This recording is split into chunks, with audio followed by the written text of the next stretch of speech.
One day, Helen Keller, who could neither see nor hear, was visited by a very dear friend who had just returned from a long walk in the woods. She asked her friend what she had seen, to which she replied, "Oh, nothing in particular." Helen exclaimed, "I might have been incredulous had I not been accustomed to such responses, for long ago I became convinced that the seeing see little. How was it possible, I asked myself, to walk for an hour through the woods and see nothing worthy of note? I who cannot see find hundreds of things to interest me through mere touch. I feel the delicate symmetry of a leaf. I pass my hands lovingly over the smooth skin of a silver birch or the rough shaggy bark of a pine. I feel the delightful velvety texture of a flower, and something of the miracle of nature is revealed to me. At times my heart cries out with longing to see all these things. If I can get so much pleasure from mere touch, how much more beauty must be revealed by sight? Yet those who have eyes apparently see little. The panorama of color and action which fills the world is taken for granted. It is human perhaps to appreciate little that which we have, and to long for that which we have not. But it is a great pity that in the world of light, the gift of sight is used only as a mere convenience, rather than as a means of adding fullness to life. This section is dedicated to raising a generation of children who will never walk through the forest and see nothing. Many of the ideas I'll talk about have come from a little book written in 1904 called How Nature Study Should Be Taught by Edward Bigelow. You might enjoy reading it. The objective of nature study is not the same as science. Quote, "Nature study is not a systematic study of nature, for that is science. Nature study is emotional. Science is intellectual." Professor Bailey of Cornell University said, "Nature study is a revolt from the teaching of mere science in the elementary grades. Nature study is not science. It is not fact. It is spirit. It is concerned with the child's outlook on the world. Nature study is not to be taught for the purpose of making the youth a scientist. Now and then a pupil will desire to pursue a science for the sake of the science, and he should be encouraged. But every pupil may be taught to be interested in plants and birds and insects and running brooks, and thereby his life will be stronger. The crop of scientists will take care of itself."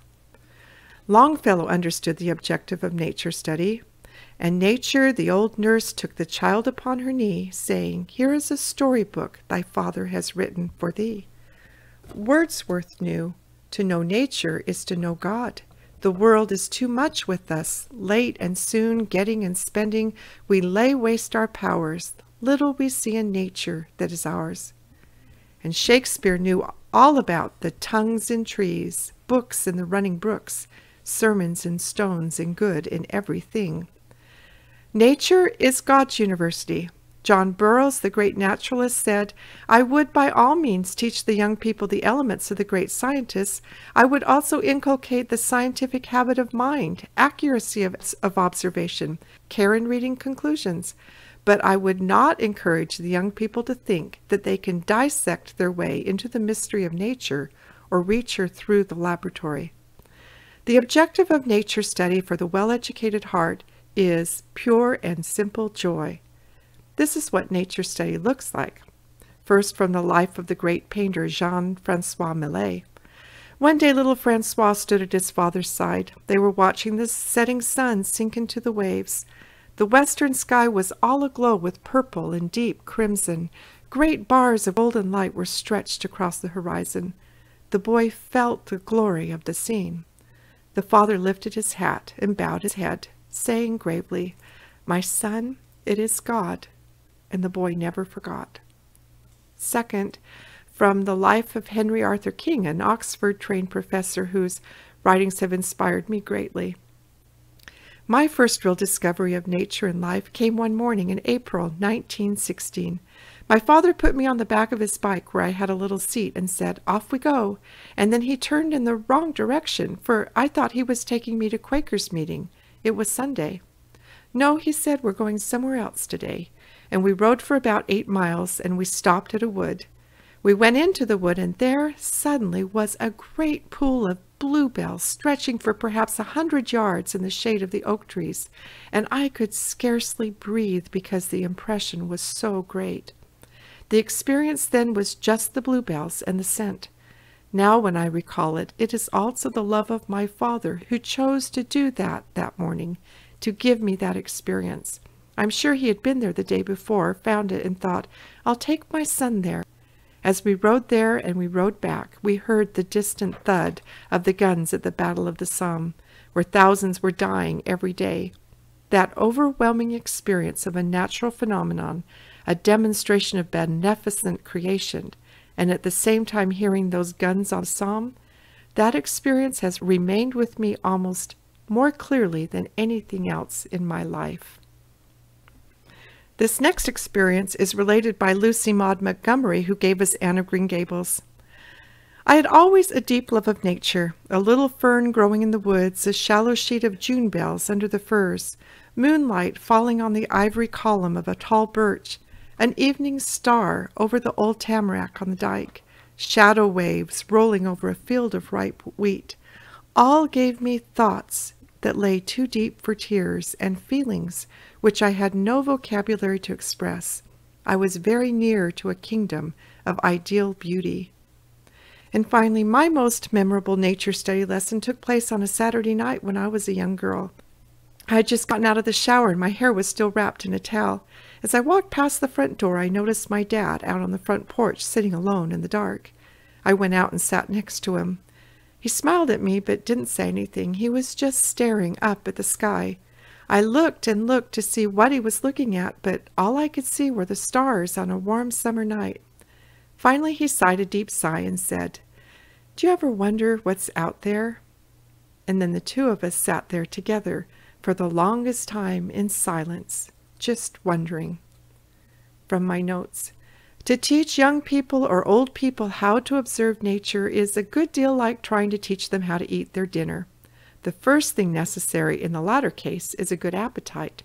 This given, the rest follows very easily, and in observing nature, unless you have the appetite, the love, the spontaneous desire, you will get little satisfaction.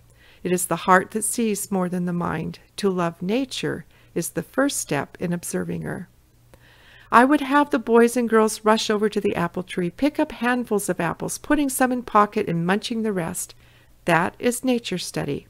I would have those same boys and girls sit at a table and make cross-sections and vertical slices of some of those apples, noting the structure, the relation of seeds, cases, pulp, and epidermis. That is science.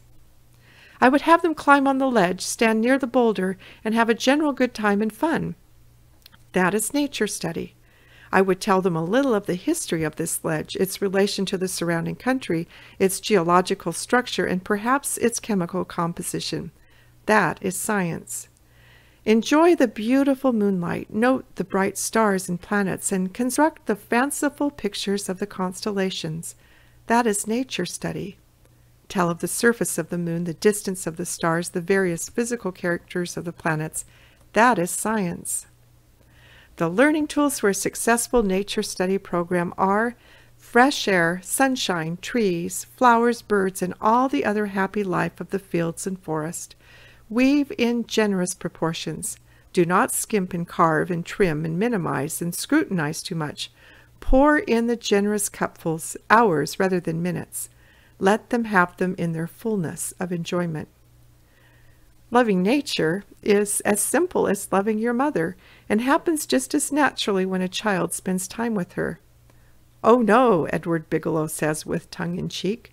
Some scientific appreciator of a mother may say, that's crude. It flavors of the Middle Ages, of the amateur, of those who love their mother from the heart. This is an age of scientific spirit, an age of the intellect rather than of the affections. Do nothing so simple as that. Learn really to know your mother, and then you can love her with solid intellectual appreciation. First, collect some pictures and drawings of all the mothers you can find. Arrange them side by side and compare your mother with them. That will add to your knowledge of the comparative merits of your mother's appearance. Devote a half hour at a certain time every day to the study of mothers. Draw pictures of them. Make a detailed list of color of hair, number of eyes, nostrils, ears, length of chin, height, weight, number of fingers on each hand. State the age, past history, and 100 or more other facts. Arrange these details under a few heads, draw a bracket before each, and collocate these in line under one big brace with the word mother written in capital letters. Make a drawing of your own mother standing erect and also bending down to kiss you as you start for school in the morning. Sketch in detail her eyes, fingers, and nose. Write a list of nouns, adjectives, verbs, and adverbs that will apply to your own mother, and from those, compose 10 sentences each day from 10:15 to 10:45 a.m. in connection with your drawing work, and if the task is completed before the time is expired, we'll fold our arms and sing about our mothers. Bear in mind, you must never really go to see your mother for the enjoyment of seeing her, nor only for the enjoyment of her loving presence, but you must learn to love her and to let her influence permeate every fiber of your life by noting down with pad and pencil all possible details of her physical structure. A love of nature? Too much detail, too much method, too much correlating kills it. At the turn of the 20th century, when schools were feeling like they needed to add nature study to their curriculum, and adding it the only way they could justify it by presenting it with measurable outcomes, which means facts and testing, this little interchange was posted in a local New York daily paper, and pardon my German accent in advance. The principal of a large grade school in that city was sitting in his office intently poring over reports and excuses when the janitor swung open the door and announced, "A lady to see you, sir." A German woman of ponderous size and waddling gait strode into the room. Both sleeves were rolled up to her elbows. In her right hand, by her side, she carried a huge lobster just touching the floor and swinging in accompaniment with her every pacing step. Her appearance indicated that it was indignation which had separated her from the washtub. She swung the lobster over her head and slapped it down on the table near his desk with a bang that made the absorbed mind of the principal leap from mental to physical matters. "What is that?" shouted the belligerent visitor. "Why, madam, that's a lobster, but how many legs has it?" "Strictly speaking, there are 10, but only 8 are—" "How many claws has it?" "The first pair of the 10 legs have large claws, the next pair have small claws, and the other 2 have only—" "How many eyes has it?" "The lobster has 2 eyes." "What color is—" "But wait, madam, before I answer any more questions, please explain why—" "That's what I want to know. What for is that our teacher ask my shunny all these fool questions? I work so hard at mine washtub all day long, send my boy Shani here to learn, and your teacher tell him all that shruff, and ask him all these fool questions. What for is that?" That is a good question. What for is that when children are little? Too much lobster spoils their appetite. Save the systematic unfolding of facts and information for when they're ready for science and they've got a deep emotional base to plant it in. Charles Kingsley observed, "No amount of book learning will make a man a scientific man. Nothing but patient observation and quiet and fair thoughts over what he has observed." Nature study is all about patient and quiet observation and a generous dose of wonder and curiosity. So, the #1 method of teaching nature study in a heart-based education is direct immersion, translation, outdoor play and discovery without making a lesson out of everything. I took a couple of my granddaughters to a little park here in Appomattox a little while back. It wasn't long until they got tired of the swings and slide, and one of them had gotten some dirt on her hands, so we found a little stream to wash it off. Then the real fun began. I just sat and watched over the next hour as they dug in the mud with little sticks and raced leaf boats down the stream and watched the dragonflies landing here and there. Lesson objective achieved. Pure and simple joy. Little children love naming and learning the names of everything, so that's a second natural part of nature study. My father loved flowers just like his father did. He taught me all their names when I was a little girl. I loved the hydrangeas that grew by my father's office, the gardenias by the back door, the hibiscus by my bedroom window. I looked forward to the Johnny jump-ups that popped out each spring with the apricot blossoms. I cut pyracantha berry branches with my mom every Thanksgiving to decorate the Thanksgiving table. By the way, fairies definitely do not dance on zucchini. They only dance on rose petals and hollyhocks. I can still feel the excitement of running out to the backyard in my pajamas because my dad told me the Pink Lady had opened up. And I remember clearly feeling God's love while lying in the grass beneath the camellia bush. On May Day, we used to make little paper baskets and fill them with flowers from the garden. Then we'd hang them on the doors of some of the older neighbors in the neighborhood, ring the doorbell, and then run and hide in the bushes so we could watch their reactions. My oldest daughter emailed me a picture of the little May Day basket she made with her little girls this year. She told me that while she was combing little 6-year-old Madison's hair that night, Madison said, "I feel so happy inside. I just love doing things for other people, and I was thinking to myself, I'm so glad my mom made up this plan." I call that a successful heart-based education nature lesson plan. You can also help open eyes by sharing nature stories. They don't necessarily have to be told while you're out in nature. Your children will carry the impression made by the stories with them while they're out in nature. As I've read the books I've been gathering to our nature library, I've been astonished at how my eyes have been opened as I'm out walking in our neighborhood. I notice things I've never noticed before. Even the songs of the birds have taken on new meanings. For the familiar years, start with stories of how mother birds, insects, and animals take care of their children, the homes they build for them, how they feed them. Those are the stories I've tried to start each of our nature books with in the Nature, Art, and Music series. Many young children thoroughly enjoy Thornton Burgess's Nature Stories or the Clara Dillingham Pearson books, all found in the Nature Stories library in the Story Hour series. These stories are much different than the facts and information books so common for children today. The facts book will continue to feed the fire that's already burning. Right now we're just trying to get the fire started. From my notes. If the trees and flowers, the clouds and the wind all tell wonderful stories to the child, he has sources of happiness of which no power can deprive him. Equip your children with ways to see things that are far away, close up, and see those things that are close up even in greater detail, which means take some binoculars and some kind of magnifying glass. A lot of children enjoy the private eye loupe, which is like the little magnifier you see a jeweler use. They can use it to look at crystals and snowflakes or the millions of details nature keeps hidden to the plain eye. You can buy them for less than $4 each at the private eye store, which I've linked in the resources. You can even nest them together for increased magnification. And a good set of binoculars is essential for bird and squirrel watching. We've been accustomed to associating nature and science studies with experiments for children. But can anything reveal the wonder and mystery of nature more than watching a beautiful flower grow from a tiny seed? Don't make your children measure and record the growth in the beginning. Let them enjoy and be amazed. We've become so practical. I see lots of mothers growing vegetable gardens with their kids, but I've yet to see the 4-year-old who laughs with delight at the plate of freshly grown spinach on his plate. Let them grow flower gardens when they're little. The more the better. The flower industry is as huge as it is because flowers speak to our hearts. Is there anything more exquisite in color or texture or fragrance than a flower? In the Nature, Art, and Music series, I dedicated a whole book to growing flowers. The writers speak to the children directly, instructing them how to take some dirt and transform it.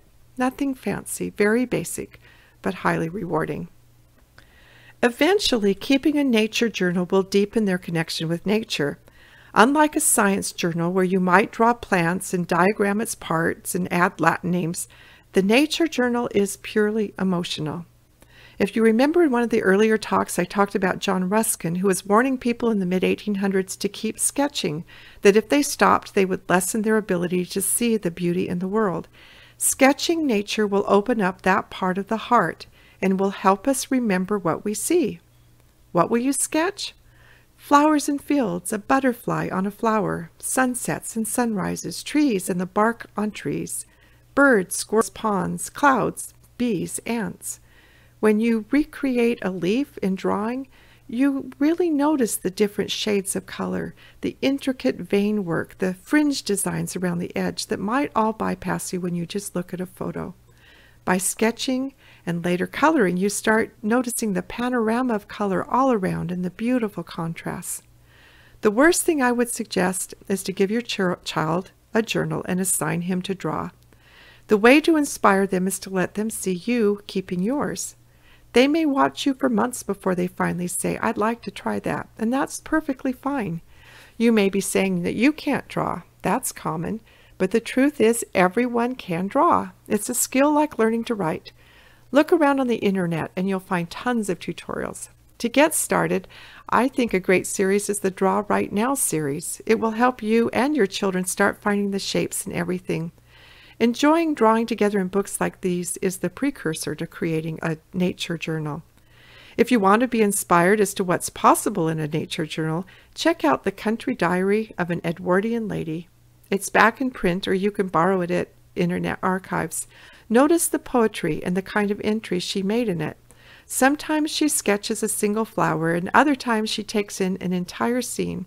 As you make drawings in your journal, leave lots of open space around it so you can come back later and fill it in with quotes or poems you may run across in your later readings that you can now connect to what you've drawn previously. You may want to start with colored pencils rather than watercolor. Just be sure you buy the finest quality that you can afford. Prismacolor makes a great color pencil. The colored pencil sets that you get at the dollar store just aren't satisfying. Then work into watercolors, because you can blend the colors to create exactly what you're looking for. I really like the videos made by John Muir-Laws, which I've linked for you. He sketches for scientific nature journals, but he'll show you how to draw from nature, and he uses watercolor. He even has a specific nature study download on his site that has a lot of great instruction for nature drawing for young people. You can tell he loves what he does. A really nifty set of watercolors is the Sakura XNCW H12 Koi Assorted Watercolors Felt Sketch with Brush. I hope you memorized that. No, I've linked it in the links.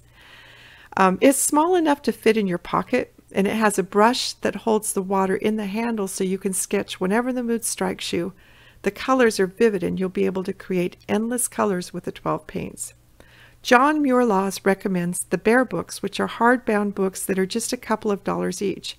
I've also linked those in the resources, and you'll find a variety of sizes. If you really get into watercolor, you might want to get a quality watercolor sketch book. These nature journals will become prized possessions.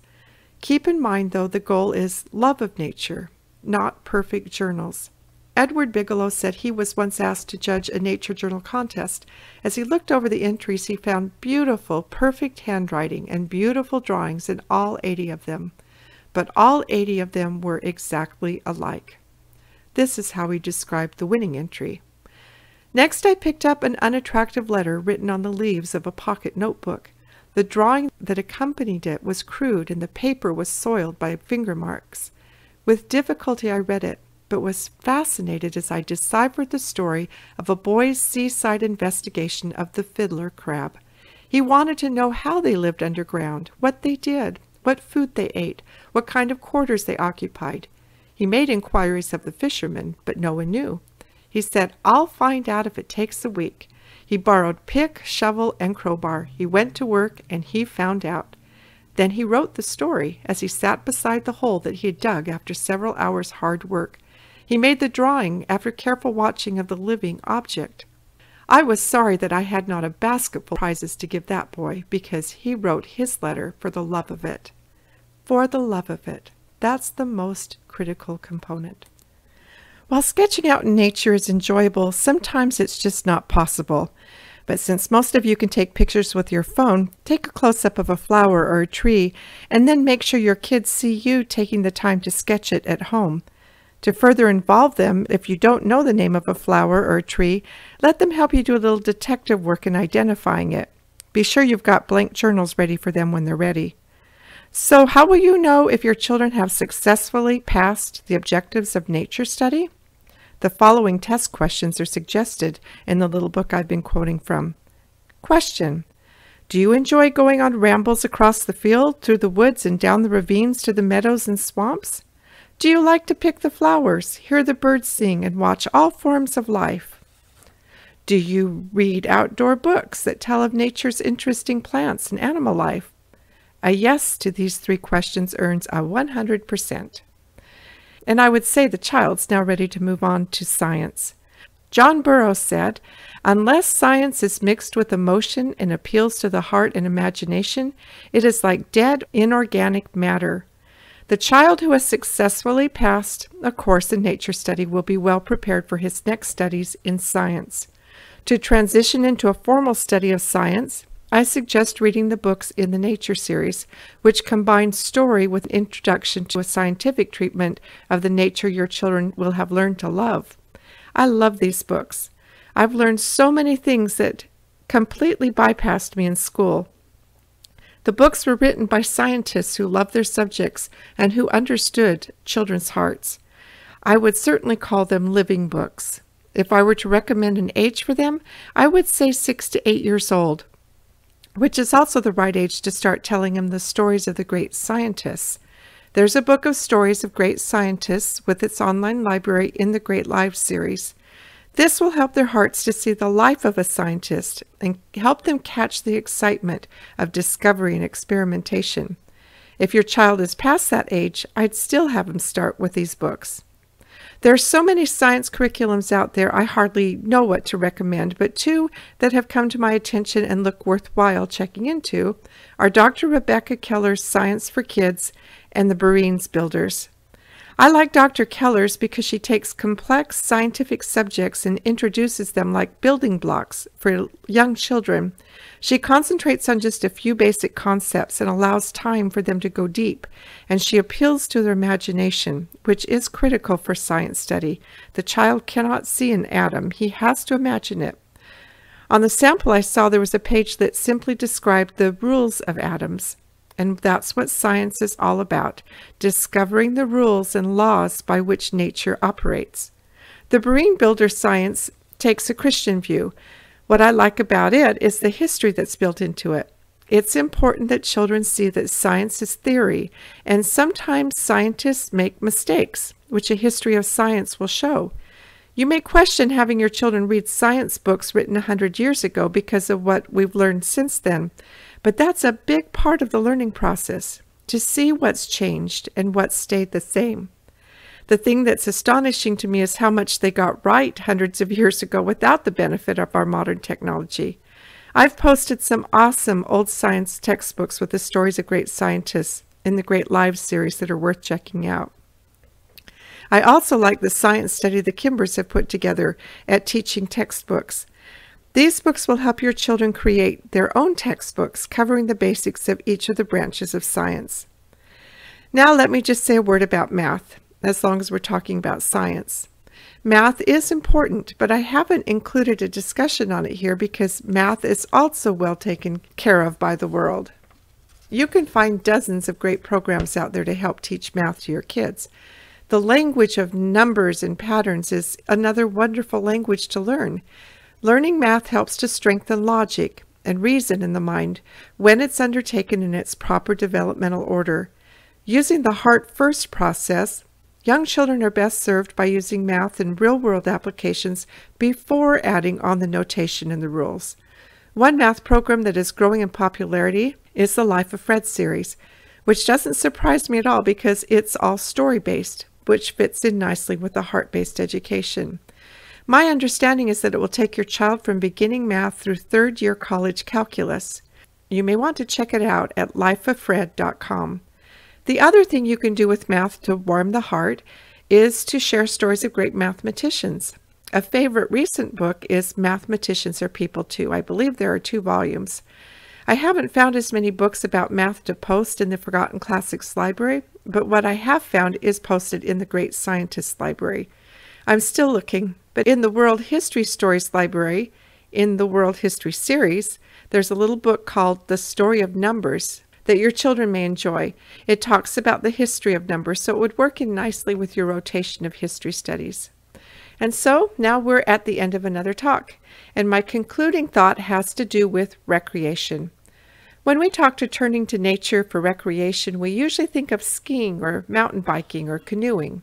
But the word recreation really means recreation. It's a way of renewing our spirits and our souls, recreating ourselves. Spending time in nature is a common activity and love of the great men and women of history. They often found their inspiration there. If I had a child whose heart has grown a bit cold, the first thing I do is get him back out in nature, unplugged, undistracted, unpressured. Nature works on our hearts without words and without force, and teaches her own lessons. The little cares that fretted me, I lost them yesterday among the fields, above the sea, among the winds at play, among the lowing of the herds, the rustling of the trees, among the singing of the birds, the humming of the bees. The foolish fears of what might happen, I cast them all away, among the clover-scented grass, among the new-mown hay, among the husking of the corn, where drowsy poppies nod, where ill thoughts die and good are born, out in the fields with God.